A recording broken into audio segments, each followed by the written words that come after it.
Welcome, world. Good morning, good afternoon. How are you? Welcome to your weekly post check with Dr. Dale. Today is an amazing day. What is today's date? Today's date is August the 21st, you guys, 2024. We roughly have 4 more months in the year. And the time is here and now. I pray and hope wherever you are, whatever you're doing, just know that you are in the right place at the right time, doing the right thing with the right person. I have an amazing conversation for you guys today. Ah, you know, it's gonna be great. So stick around, stick around. Of course, the topic is the power of vulnerability, of your vulnerability. I am your host, Dr. Dale Laing-Hall, and I cannot wait to get into it. We have an amazing guest today, and I'm going to bring her up because I just want to dive right in and we can keep this conversation going. Thank you for being here.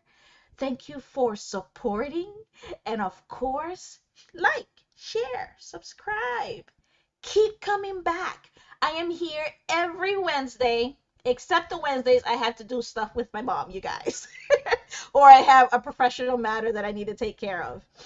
So I'm here every Wednesday, 12 p.m., 12:15 Eastern Standard Time with a guest. I have an hour with myself. I give you guys 30 minutes. You guys can get no more but 30 minutes with me. But when I have a guest like I do today, we got extended a little bit. We got extended just a little bit. So thank you guys so much for being here. And we're just going to bring her up. I'm going to bring her up so that way you guys get to meet the amazing Susan. Susan has been, wow. I met Susan at HRABC. And if you guys don't know about HRABC, Humor Association of Broward County, you guys need to look it up, okay? We have a great event that's coming up, right? Our annual conference that's coming up in September. If you're here in the South Florida area, you guys need to come. But I met Susan there. We're board members in this association. And let me tell you, the energy, the vibration, the positivity, the life, you guys don't know. I hope you guys have somebody like Susan in your life, and I'll share her with you guys just for an hour today, okay? Just for an hour. Susan, tell them who you are, what's your passion, and why vulnerability speaks to you. The floor is yours, Susan.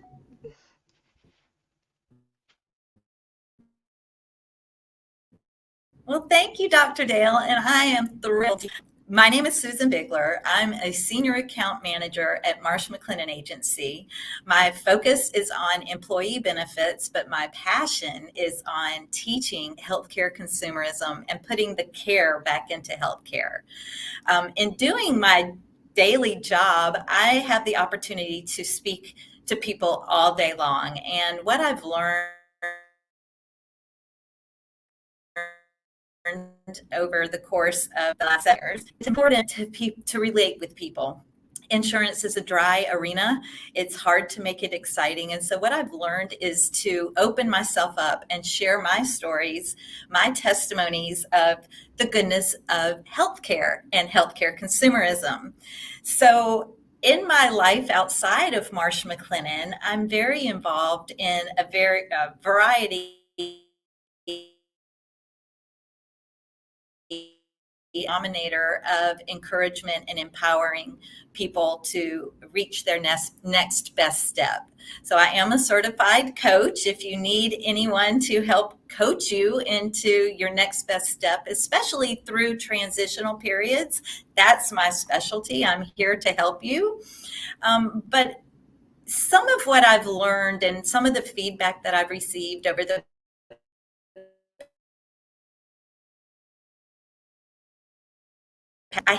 I'm just me. I'm just me. I don't know how to continue to put on a face. Growing up, I put on a face, that happy face. Everything was great. I'm a high achiever. I always want to be the best. I'm always the one with my hand raised, asking questions. Probably that annoying person in one of your meetings when you're ready to leave. I'm still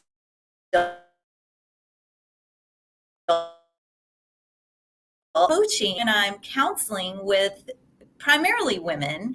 What I really enjoy doing is sharing some of my story because we all have a testimony. We all have a story. And when you look at me now, I'm not the same person that I was 5 years ago, 10 years ago, 20 years ago. I won't go longer because you might guess my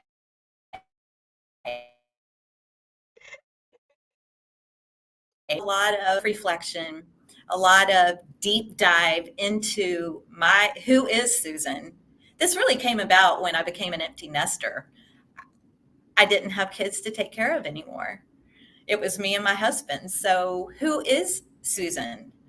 Who am I? What makes me tick? And so, and doing a lot of work on myself through different means,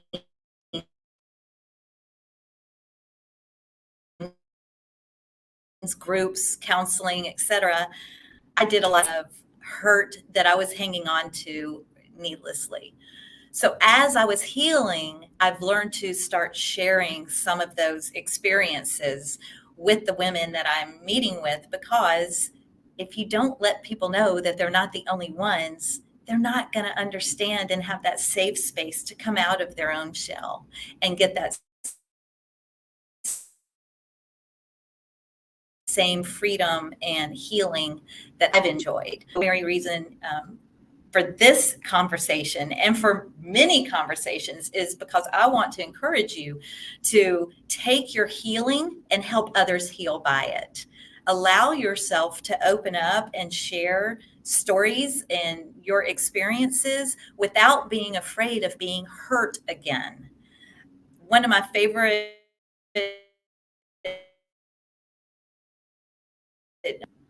and I thought that was a really big takeaway because when we're being vulnerable and when we're sharing our stories, if someone turns around and shares that story with someone else, I'm not going to be upset about it. I shared it to begin with. Now, there are a lot of fears that come along with that. You have to Yeah. trust the Yeah. person, feel confident that it's not going to rip a scab off of a healed wound. Yeah. Um, and you don't want to be afraid that someone's going to use that against you. So if you're healed, people can't use your past against you because that's your past. Yes. Yes, yes, yes, yes. 100%. I could not agree with that more. So it's a version of standing on top of your story versus in your story, right? So let's kind of for those that are out Yes. there, Susan, and don't know what is vulnerability. Sometimes I know Mm. vulnerability is misunderstood, right, as a sign of weakness, right? But in reality, it is one of the most powerful tools you as a human being have, in my experience, in my research, and in all of the lives of the people that I have interacted with, and all of Yes. the lives of the people that it has touched over the years. And we all know Brene Brown, who is like the champion for vulnerability, right? And one Yep. of her famous words, one of the words that she quotes as it relates to vulnerability, it's that being brave is feeling scared or awkward, accepting those feelings and moving forward in spite of how you feel. And when you look back, it's going to be you're happier for it. What are your thoughts on that and holding back? I 1000% agree that being vulnerable, I think the inability to lean into that discomfort of being vulnerable is limiting the fullness that we can have of our experiences and our relationships. If we don't jump in, if we don't share these things, we're limiting everything. Relationally, we're eliminating it. Growth. Career Yeah. wise, lead if you're in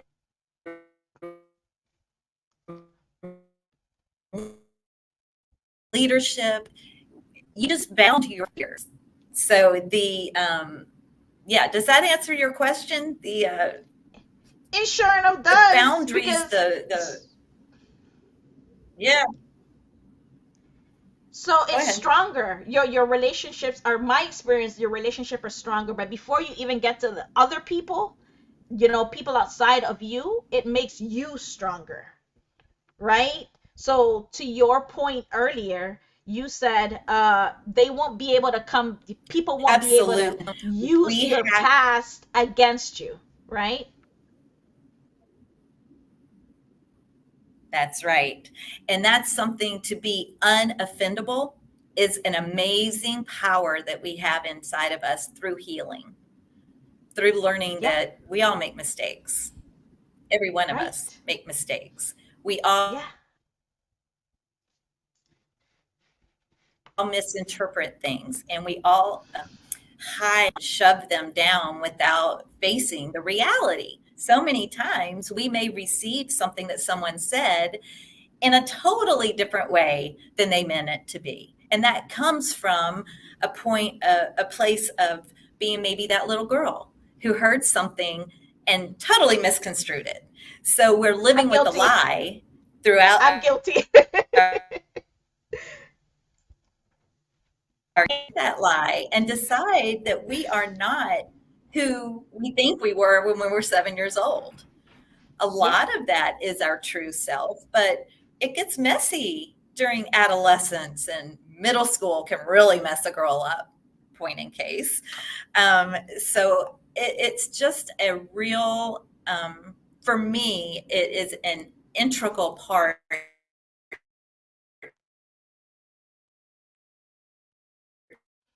of being Susan. I Yeah. have grown, learned from them. Hopefully, I'm still learning. That process is never over. But I think vulnerability is not knowing victory or defeat. It's understanding the necessity of both of those. That Yeah. we need to be engaged. We need to be all in. And sometimes we're going to kill it, and sometimes we're going to be hurt by it. But you know what? We're not hurt for a minute. We're going to get up, we're going to dust off, learn, and move forward. And then Yeah. when one of our coworkers, colleagues, friends makes that same or similar mistake, we can say, hey, listen, you don't have to dwell on that. That is a mistake that I've made, and this is how we've gone through it. And I think that's really important if you're a people leader to encourage your employees to they're not going to, they don't have a fear of getting fired or getting reprimanded, but they have a who is a human being, not someone who's just marking down imperfections. No, it's someone who can connect with me because they too have made mistakes and they're willing to share their lessons with me. So I encourage you, people leaders, to allow your employees or your underlings, if you will, allow them to know you as a person. That's a really big deal. You're muted. if I There allow you them go, to know Dr. me Dale. as a if I allow them to know me as a person, then that means I'm gonna look like I'm weak, like I'm going to tell them when I made a mistake. No, I'm not gonna do that, Susan. That's no, that's No, not who no, I no, am. no. How do you establish trust? How do you establish trust within your team?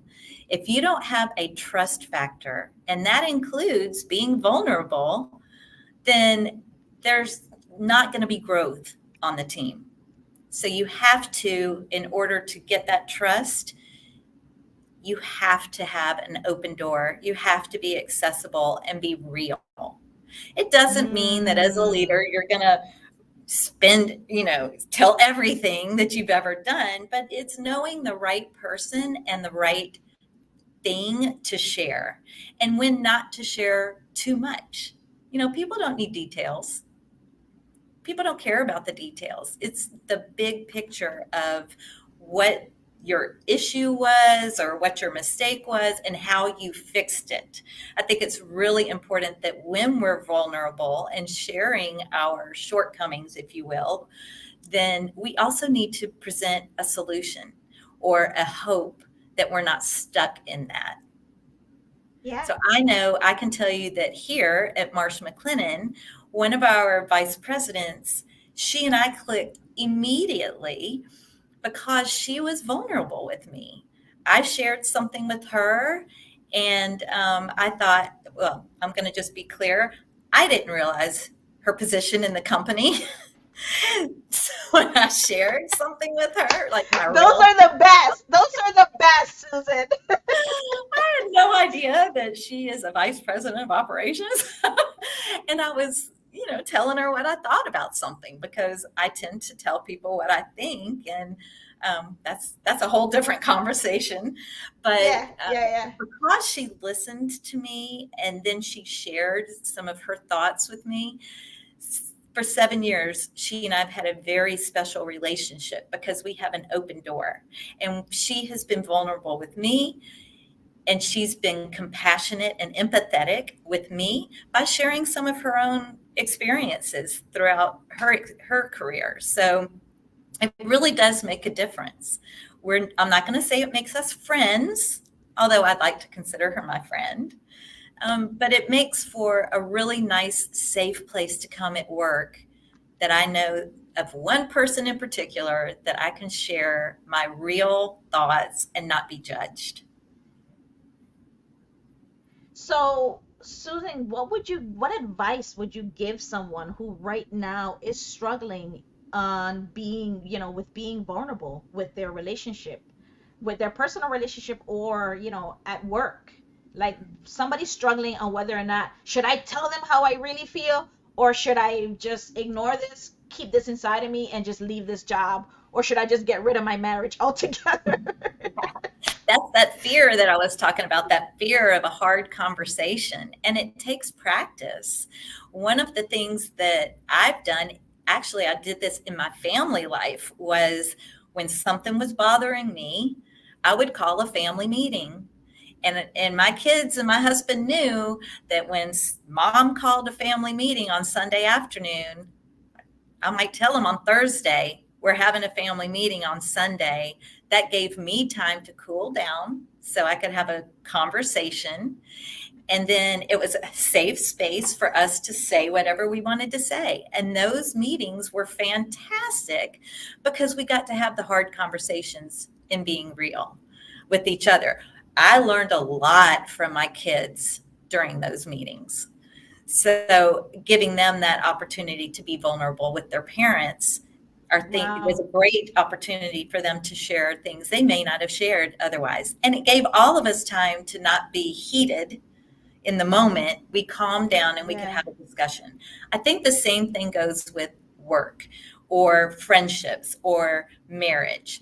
If we can, not respond in the moment because we don't want to be emotional, because then we're not going to be productive. And we're not listening. Nobody's listening. We're only thinking about what we're going to say next. Yeah, yeah, yeah. And it just tends to sometimes get louder and louder, and there's no coming together. And Right. so for me, I love to set an appointment and then just say, I have something I need to speak to you about, or I need your input on something because I'm feeling this way. I heard this and I'm not sure I heard it correctly. What am I missing? Help me to understand why your directive is what it is. I'm a curious person. I said it, so I need to know why am I being told this or that. Um, and I think it's important for all of us to have those conversations, pre-planned, set that meeting, and then have the conversation, but never put it, whatever it is, on the other person. For me, if my feelings are hurt about something, then I'm going to say, hey, my feelings are a little hurt, and I'm not sure if you meant to say this way, but this is what I heard. Can you tell me if that's right or not? And sometimes I'm surprised that they're like, yeah, I meant it that way. But very few times, most of the time, it is their response is, oh, no, I didn't mean for it to come off that way.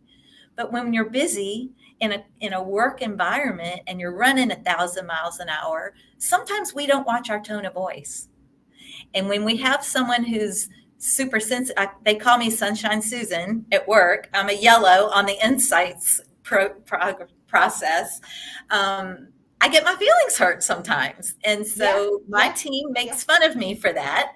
But they also know that I am going to come to them and say, did I hear you right? Should yeah, I be nervous? Should I be, should I, what do I need to do to fix that? Help me. yeah, yeah. Because And I you're have a more, great manager right now, by the way, a great manager on our team who asks for feedback. And I think that's fantastic because she's recently been moved into this position in less than a year. We were colleagues before, and she's been promoted into our manager. And she will yeah. ask for feedback. Hey, how am I doing? Am I doing all right? I'm kind of new to this and I'm uncomfortable having these conversations. And we have those conversations. And that's been fantastic. She's Those, growing. Yeah, that's the sign of a great leader, Susan. Those are one of the things, one of the perfect gems of, yep, that's a good leader because they're asking you, they want to know, right? And yeah. then, but then there's the other little slight, the other side of the leader that they ask, and when you tell them, then they reprimand or they retaliate for you telling them what they what they asked. What they I've been ask. in those situations too. Yes. And so I think sometimes, maybe we need to preface our answers when we're asked. I had a great mentor who told me, we have to ask our friends, our coworkers, our family members for feedback, but be prepared for what they say. If you're going Exactly. to ask the question, be ready to hear the answer, because Exactly. you don't want somebody blowing smoke. You want the truth if you're asking the question. So to your point, Dr. Dale, if a leader asks me for my input, I will always preface it by saying, do you want all of it? Or do you just want some of it? Like, are you looking for facts or are you looking for my opinion? Yeah. Yeah. Because they get a little confused sometimes. Yeah. Not Yeah. they, A but my hundred opinions percent. and my facts. So I'm so glad you mentioned that. So there's a difference, right? And in the world of emotional intelligence, and I love this conversation because vulnerability is right in there with emotional intelligence, right? And it says that emotions are not your emotions, they are valid, but they're not facts. And Yes. you just touched on that a little bit, right? They're like, okay, but you're telling me to lean into my emotions, right? You're telling me, and but at the same time, you're telling me don't, listen to my emotions so that way I don't go crazy on this person that's in front of me right now. So which one is it? Which one is it? You want to give them a little bit on that? Well, that's a really good one. One of my favorite sayings is feelings are fickle, they come and go, but the facts stay the same. So I Yeah. think part of that finding what's real is learning what makes us tick, what's in our mind, what's true, what is made up. Because, between these two ears, a lot of stuff can go on. And then once I find the truth in the nugget, because there's usually a nugget of truth in all of that, if I can Right. identify the nugget of truth, then I can identify the root of that truth and either make the change or embrace that truth and not be afraid Yeah. of it anymore. 100%. I was talking to a therapist a couple weeks ago, and he said that when you receive information, whatever that information is, it should go through a process, right? The It should go through a process from your human psyche. And it starts with your cognitive, right? Hmm. It starts with your logical brain. And then it goes through your emotion. Okay, I received this information. I like this car. This car drives well. I can afford it. This is a good car. Everybody I know have told me good things about this car. My research told me that this car is a good car. Saying, I don't like this car. My logic, so they're contradicting, right? I And don't like then the color. I I don't, don't. I don't, I don't feel sexy in this car. no, I don't like this car. So now the third step is your behavior. Now that you have both of these, your first two steps, you got the facts, and then you got your feelings about it. The action is next, right? So you got to decipher, put the pros and the cons, and see where do you lie. Maybe you just stay with the car for 6 months or a year or something, and then say, by then I should have another job. I should be able to afford the really car that I really want. Like, you got to put some parameters in place. You know what I mean? You can't Yes. just go, I want this car, so I'm gonna buy this car, even though it's expensive as heck, and you cannot afford it. Your logical brain knows you can't afford it. Your bank account knows you cannot afford it. So true. Our emotions can definitely lie to us if we allow them to. And we were talking before we went live that there are 86 emotions, and I can only name about Yes. 6 or 8. So the fact that we have so many emotions that are working in us constantly is something that we can't ignore, but we can develop. And again, this is learning how to develop your emotional intelligence, right, Dr. Dale? Yes. Yes. 100%. You nailed it. I love how you put that in there. You nailed it. And I think there's a thing out there called, if you guys go and do the research, emotional wheel, that has all of the emotions. And once the six that you're talking about, they're in the center. And then as you spread out, it shows a different set of where that emotion is stemming from that one. And then it spread out a more, and then it's stemming, it shows you all the layers. So that tells you that emotion that you're feeling, that anger that you're feeling towards this particular person, it breaks it up into the nitty gritty of what that crux of that issue is. And it sends you down a path of discovering what is your issue with this person, right? And it's not that at the end of the day, Susan had been through the process. I've been through the process, right? You're doing your own therapy, doing some self-development work, some personal development work on yourself, and it sent me right back to myself. I was like, oh, that was my fault, right? I had a point to play in that process. I So was just talking with a group of women last night about that. We were saying, okay, we make an inventory of people that have hurt us or things that bother us. Okay, let's look at what our responsibility is in that, because we play a responsibility in everything in our huge, life. huge, And even when we right? want to blame somebody else, no, we have a piece of that responsibility. And once we can accept that, we have the choice to either change it next time, change our response and our reaction. And one of the big lessons I've learned over the last few years is don't respond or react if I don't agree. Try not to have my face twist up and try not to, roll my eyes, but to truly just give that situation the respect it deserves, and then I can walk away and just let it off my shoulders. Easier said than done sometimes. Much easier. Susan, if I had somebody to talk to me to tell me that years ago when I had started out in my career, like everybody that met me back in the day, they're like, she don't have a poker face. Like, what I feel is what, and sometimes it Yes. still happens today, right? I'll be honest, it But still happens. that's the beauty of being authentic and being vulnerable, but you have to know when and where it's appropriate. And Ooh, that's the the hard part. when, the where. The where and the Read when. the room. Yes, yes, yes. Absolutely. Absolutely. So let's speak a little bit. Stephanie Hall put on here safe space. what can you say about that? Because I've been, I know that safe space is like, yeah, I've heard, you hear so much about that, right? And in different workplaces, they're trying to create a culture where it's a safe space. And when people start to share what they feel safe about, then they're like, oh, not that safe. Push that back a little It's bit. kind of like one of those anonymous surveys that your company sends out, and then you get the reminder that you haven't filled it out yet, even though it's anonymous. How does that happen?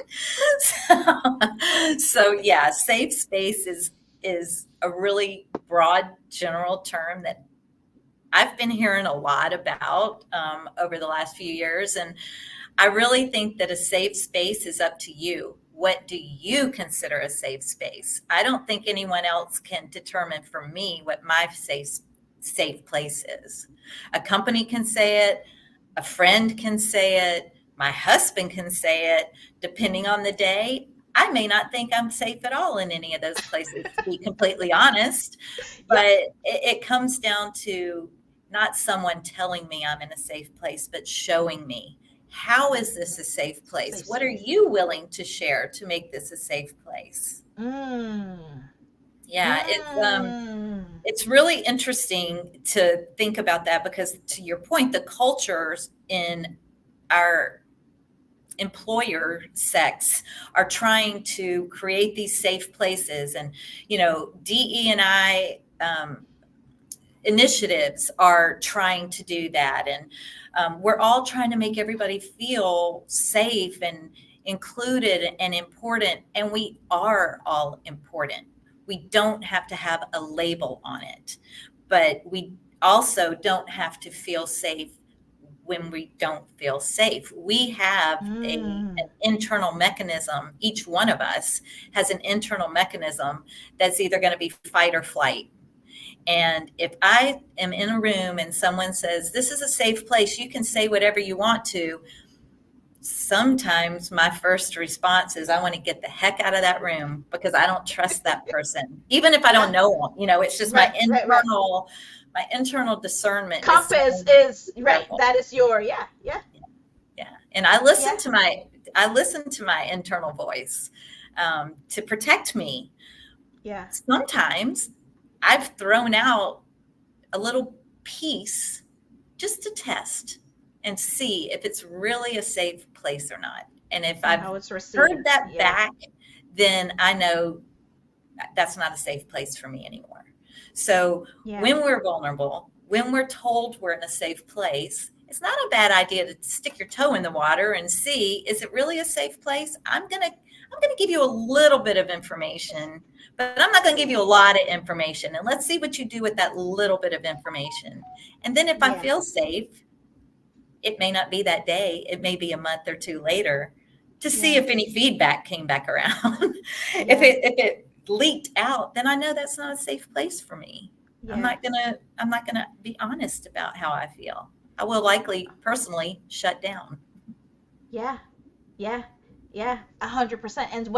And by now, hopefully, leaders in organizations know that when an employee is yelling at the top of their lungs with, "There's an issue here, there's an issue here," whatever that issue is, and nobody is listening or doing or even stopping to hear what it is that they're yelling about. Oh, that person just likes to complain. Oh, that person just looking for issue and so negative. We don't need that kind of person in our company. And then what happens? What happens when it's time for them to actually, that survey that you mentioned that it's time for us to do annually to see what our employees are thinking? You think that employee's gonna say anything? They ain't got nothing else to say because they've been screaming at the top of their lungs when somebody goes silent. And it's, I tell employers all the time, put yourself in their shoes. Like, if you're telling, like, personally, right, because everybody can relate from a personal level, your mom is telling you to do this, do this, do this, and do this, and to fix your bed, fix your bed, fix your bed, fix your bed, and you don't fix your bed. At some point your mom is going to stop talking and she's going to start acting, right? Yep. I mean, Yeah. It's so true. And when someone feels like they have to yell and scream and, hey, listen to me, that may be a sign that the leadership may not be accessible, approachable, open to hearing the Trustworthy. feedback, Yeah, trustworthy. Yeah, it's yeah, definitely a sign that, as people leaders, we have to be approachable. If we're not approachable, then our team is going to be a bunch of robots, and we're going to be task oriented, and it's going to be just a job. But when we yeah, spend the majority of our time with teams, or with the company, that's our family. And I know that I read this lately, that a company isn't your family. not your Your work family. team is not your family. But I I'm here to tell you, mine is my family. so I love I it. think that's what you okay. So you said that earlier. You said that earlier that it depends on how safe you feel. If Right. you feel like they're your family, then that means they're meeting your expectations to some degree, right? They're Right. meeting your expectation of what a family is. But I That's have not the case set, for a lot of people. but I set those expectations. They didn't just figure it out Mm, on their own. I had to, I'm going to put this in quotes, train them on how to work with Susan. What communication works well? For instance, when I what? first came on our team, emails would start in the early morning and it would just be right into it. Well, I was like, can you say good morning before you start asking me questions? Can you just say good morning? And so Exactly. now they all start every first email, good morning, Susan. Money. And then they start their work. And that was a Right. training. That was a Yeah. training to make me feel, um, Seen and heard, yeah, respected. yeah, Right. as a Yeah. person, not just as a task doer, if you will. Yeah. So very Yeah. important to tell people what you need in order to have a productive relationship, whether it be a work relationship or a familial relationship or a friend relationship. I have friends, and when they start calling me every day, I'm like, okay, time out. I'm your friend, but I am not going to talk to you on the phone every day. Like, I can go a year without seeing you and we will pick up right where we stopped. But I'm just telling you now, I'm not the one to call every single day and chit chat. That's just the way it is. And my friends respect that. And I hold I up my end of the love that. bargain that when we do reconnect, it's like no time went by.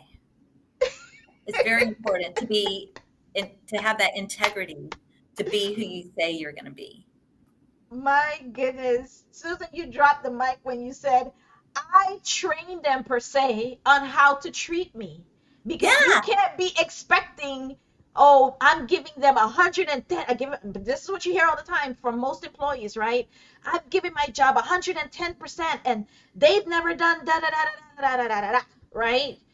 But what have you done, right? Yeah, and if anybody is watching the Democratic convention last night, Michelle Obama gave us, what are you doing about it?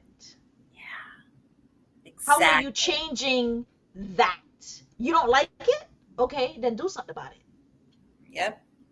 I have a little poster in my bathroom that's, well, my bathroom is full of positive messages, and one of them says, "You can't change the world without changing yourself first." Ooh, my wall right now And is I've full had of a that bunch out of for a bunch of years. notes as well. So we are alike in Yeah, that, Susan. it's That's true though. why it's true. Yeah, I mean, I can't expect everybody to change for Susan, although I used to feel that way. I don't feel that way anymore. But I do expect that I can change and set my expectations with somebody, and then they know there's no more secrets on how to get along with Susan as an employee, as a colleague, as a friend, or as a wife or mom. It's very important. And I think that, I do want to touch on having setting boundaries, because there are Yeah, definitely boundaries set around being vulnerable. As I mentioned earlier, I'm not just going to tell every detail of every story to anybody who asks.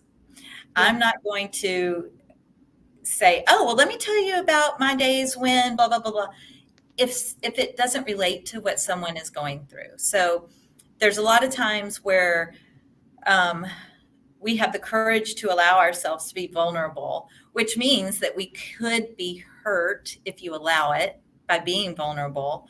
But we have to create those clear, strong boundaries around who we speak our testimony to and what we choose to share. And I think that those are the boundaries. We cannot control how someone's going to receive what we say. We can only control the amount that we share with them and protect ourselves from being unoffendable or unhurt after we share it.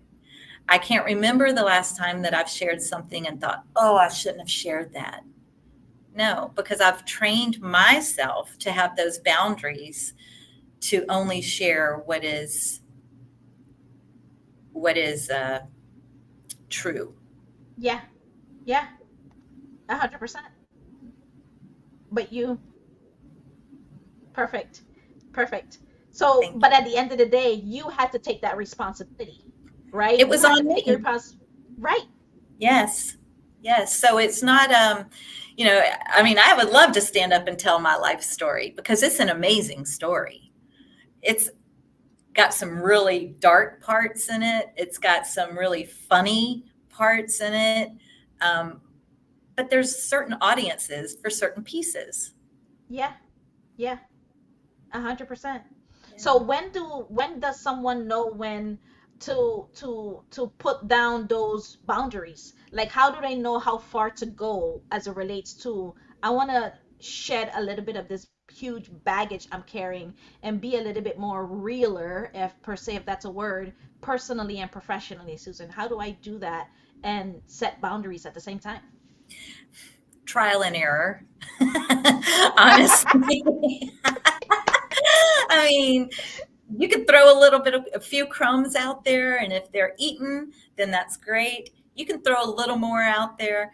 At some point, you do run the risk of getting hurt. You do. That's just part of it. But hurt me once, okay, I learned from that. I have to trust that inner discernment that I have and be willing to have the repercussions if someone isn't trustworthy and I thought they were. And that Yeah, happens. But it's yeah, truly only trial and error.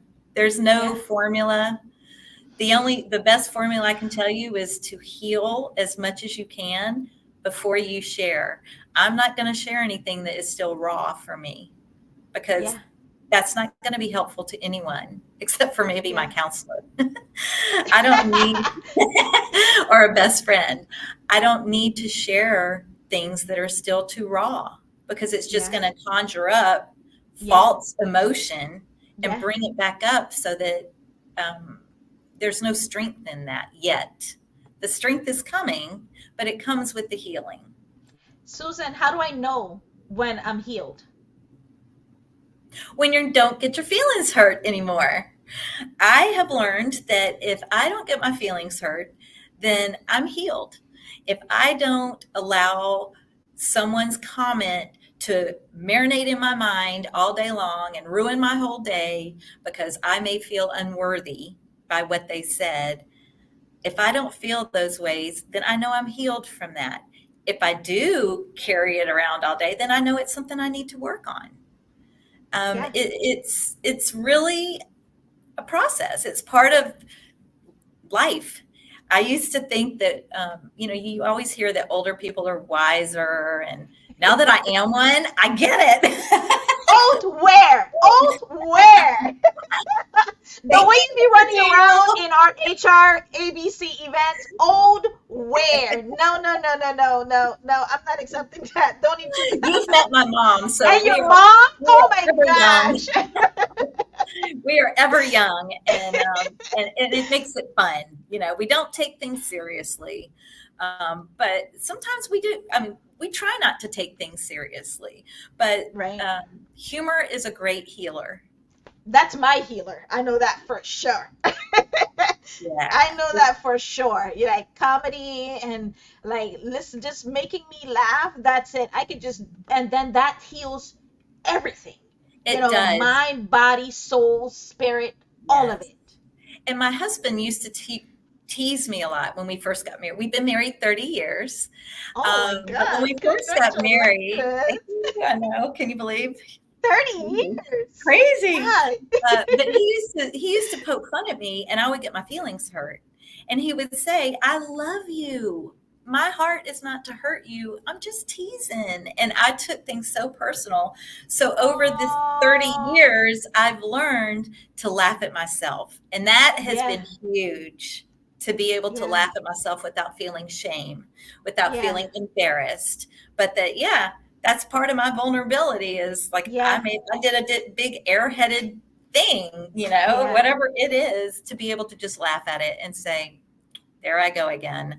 I promise to do that one again. Yeah, yeah, yeah. And I think laughter my family is my two brothers for sure. They're the biggest and most beautiful people in the world. Say the craziest thing. And when our family get together, man, it's forget it. Like those two are there, forget it. And they just make the best of everything. And I think I grew up with that, and that's like a part of me, right? They have instilled that in me. So So I carry beautiful. that into my relationship with my husband and my friends, and I'm Mhm. just laughing all the time. You Like are. That's why I love to be around you.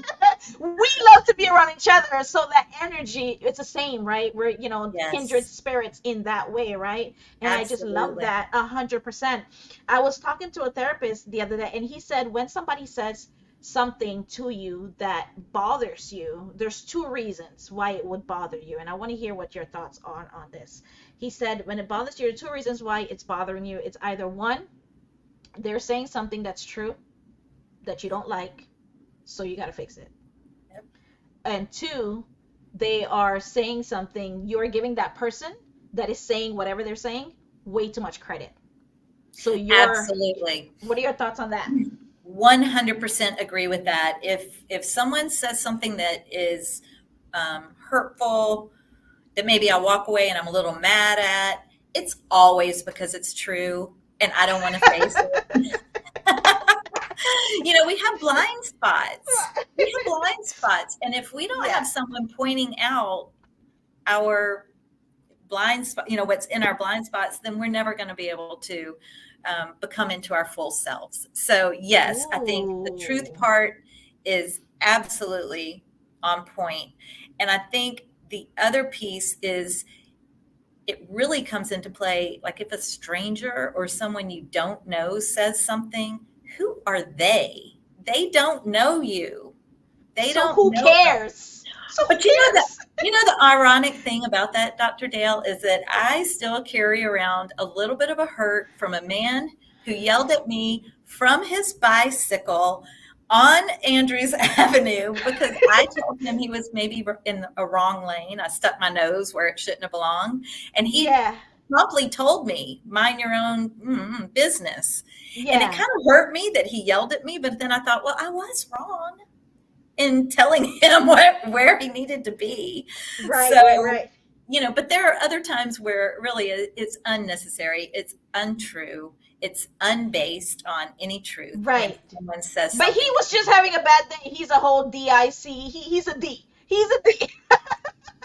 He's a thief. So because of that, and because of what he did, I'm sure that he didn't have a rest of a good day, right? Because then he poured into he gave off another energy. He gave off energy that didn't help no one, and it certainly didn't help him, right? Well, So I will tell you though, it did help me because it taught me that sometimes I do need to just mind my own business. say it to everybody else, Susan. Mind Mind your your own. business. Not my circus, not my monkeys. Yeah, that's been a big one. I want to talk about one other quality Yeah, that yeah, is yeah. a barrier to being vulnerable, and it's something that I fought with internally for years, and it's perfectionism. We want to be the best we can be. And so many times we work towards perfectionism and we're so hard on ourselves and we're expecting more than we're capable of out of Yeah. ourselves. And Yeah. so when we have that spirit of perfectionism, there's so many times that we will not be vulnerable because then somebody might know the real me. Yeah. The imposter syndrome They'll comes into know that I don't play. know nothing. Yes. Yeah. So I think, those lies that we tell ourselves will never be perfect. We weren't meant to be perfect. So I think once we accept the truth about us, and you have to find your own truth. I have my source of truth is the Bible and what that says about me.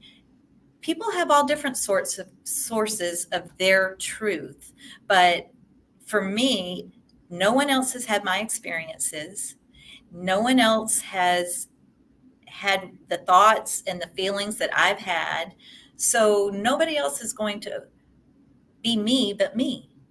Hmm. And the idea of being perfect, I struggled with for years and years and years. And finally, I'm like, you know what? I'm going to love myself. The mess that I am some days, it's okay. It's It's okay. okay. It's That's okay. when I I cry love in my room. that. No, I'm just kidding. I don't. But you gotta let it out. You gotta let it out. Susan, have you read this book or have you heard of this book called The Body Keeps Score? No. You need to read that book. That book tells you that, and it's a research, following kids from when they were little to now adults and how Mhm. trauma has affected them. So they have like a controlled group of kids that grew up in a very healthy environment, and then another group of kids that grew up in the worst of the worst, that things that you cannot even imagine was done to these kids, and they kind of follow these kids as adults, and meeting with them on a on a regular basis, and their perspective in life and what they see and their expectation, so different, right? So different. For just a quick example, they gave an example of this. They asked this these two kids, 5 years old, like they showed them the same picture. One kid, of course, in a healthy environment, another one not so healthy environment, and they asked them what do they see, and it was a picture of a dad underneath a car fixing it, right? And they asked them, what do you see? Tell us what you see. And they going in details. Oh, I see dad, the healthy one. Oh, I see dad, he's fixing the car. We're about to go out on a Saturday. We're going to get some ice cream. Mom is going to come out. She has her purse. And we have this really nice car. And it's driving so much smoother now because dad fixed it. This other kid that grew up in a not so good environment, man, he's like, the car is going to drop down on the dad, smash his brains. Mom is going to come out. She's going to run into the street and she's going to get killed by a car that passes by. Like, I was like, because of the environment that they grew up in, their culture, and what stayed with them. Mhm. What do you think about that?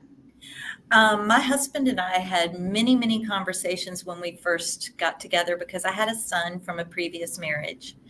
And my son's, I guess I'll call him a father. He wasn't really. He, my husband and I had many discussions about nature versus like Versus genetics versus nurture. your Yeah. environment Yeah. and what's going to contribute to the growth of my child and what's his mindset going to be. And the environment definitely plays a part for sure. However, we cannot, as adults, live in that childhood environment anymore. There comes a point in our lives where we have to take responsibility and stop blaming our mom, our dad, and I'm not taking away, there are some really horrible environments that children are in. I am not taking that away and making it sound easy. But at some point, we have to stop carrying that around and say, I have a choice. I am not going to believe that anymore. I'm going to do this. I am going to change this generational curse of poverty or uneducation or whatever the alcoholism, whatever the generational curse is. We Yeah. have to, as adults, in order to have our best life, we have to put that to bed and say, who do I want to be today? I am not who they said I was. I am not going to accept that. I am going to be the best version of myself. My mom and I had a conversation one time not too long ago, and well, a couple years ago, and she said something like, well, I have to do this. And I'm like, Mom, you don't really have to do anything you don't want to do anymore. You're Yeah. a grown up. And she said, Yeah. oh, I hadn't really thought about that. So even in her octogenarian age, she was still feeling trapped in this cycle of I have Oh, to, or I can't, or this is just the way I've always been. yeah. Well, just because it's the way you've always been doesn't mean the way you will always be. It's totally your choice. And it's a mindset that you can change with a lot of work. A lot of And it's work. worth it. You are worth the work. You are worth Oh, shedding that baggage and having the best, creating the best life for yourself. You have it inside of you. We just got to dig it out sometimes to make it happen. oh my goodness. Susan, you know you're coming back, right? You know we're I gonna hope do like so.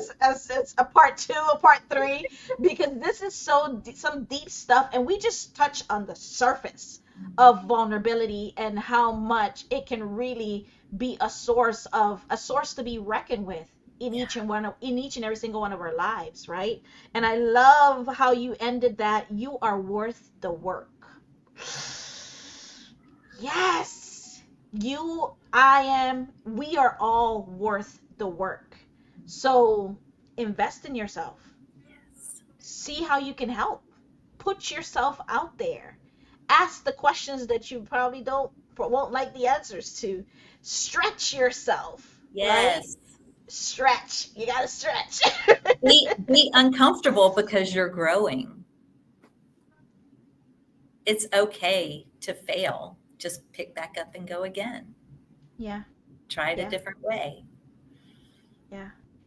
Man, man. Susan, before we get out of here, let the folks know how they can connect with you if they want more of your awesomeness.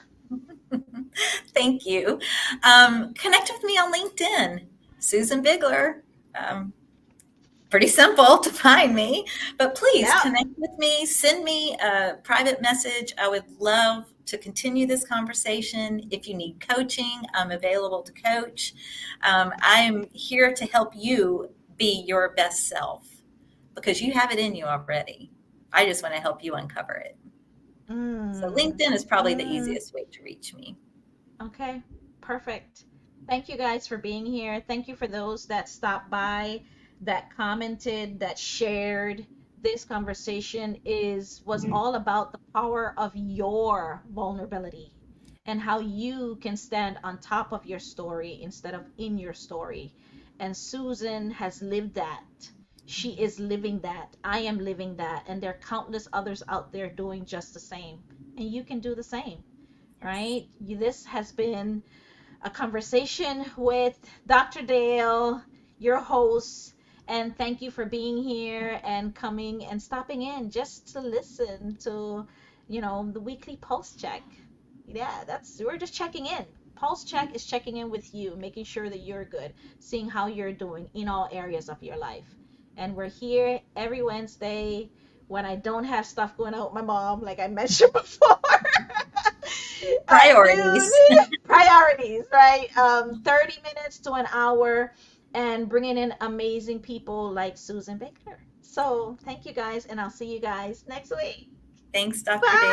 Bye, Bye. everybody. Bye. So, Susan, do not go.